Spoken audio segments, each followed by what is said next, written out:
સુરત સહિત રાજ્યભરમાં 26 ફેબ્રુઆરીથી બોર્ડની પરીક્ષાનો પ્રારંભ થવા જઈ રહ્યો છે। સુરત જિલ્લા શિક્ષણ અધિકારીએ તમામ તૈયારીઓ પૂર્ણ કરી દીધી હોવાનું જણાવ્યું છે।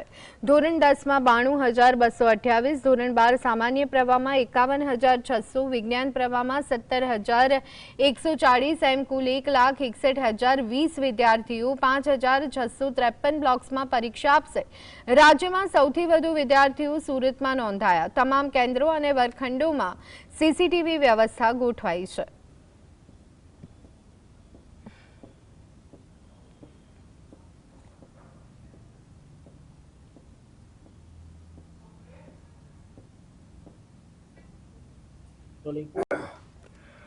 बोर्ड ने परीक्षा ने लईने जिला ડીઓ આપણી જોડે ઉપસ્થિત છે। એમની જોડે વાત કરીશું। સાહેબ, બોર્ડ પરીક્ષા ને લઈને કઈ રીતની તૈયારીઓ છે, શું કહેશો?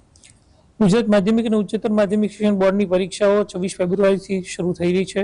રાજ્યમાં સૌથી વધારે વિદ્યાર્થીઓ સુરતમાં નોંધાયેલા છે। ગુજકેટની પરીક્ષા અને પ્રાયોગિક પરીક્ષાના વિદ્યાર્થીઓની ધ્યાનમાં લઈએ તો 2,23,300 વિદ્યાર્થીઓ પરીક્ષા સુરતમાં આપશે, જ્યારે ધોરણ 10 અને 12ની અંદર 1,61,000 જેટલા વિદ્યાર્થીઓ ધોરણ 10-12ની પરીક્ષા આપનાર છે।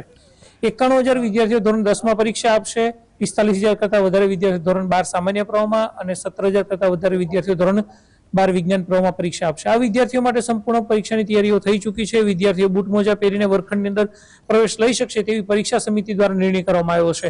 વિદ્યાર્થીઓને આવવા જવામાં કોઈ પણ પ્રકારની મુશ્કેલી ન પડે તેની પણ સંપૂર્ણ તકેદારી લેવામાં આવી છે। સિટી બસને સૂચનાઓ આપવામાં આવી છે, એસટી વિભાગને સૂચનાઓ આપવામાં આવી છે। આ ઉપરાંત ટ્રાઇબલ ડિપાર્ટમેન્ટ દ્વારા 14 જેટલી બસો બિરસા મુંડા એક્સપ્રેસ નામની શરૂ કરવામાં આવી છે, જે વિદ્યાર્થીઓને લાવવા લઈ જવાની પણ વ્યવસ્થા કરશે।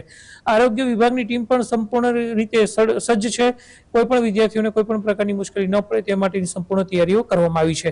જીબી અને ટોરેન્ટ દ્વારા પણ એટલે કે ડીજીવીસીએલ અને ટોરેન્ટ દ્વારા પણ લાઇટ માટે પણ તેમને કલેક્ટર સાહેબ દ્વારા સૂચનાઓ આપવામાં આવી છે। એટલે એમ કહી શકાય કે સંપૂર્ણ જિલ્લા વહીવટી તંત્ર બોર્ડની પરીક્ષા માટે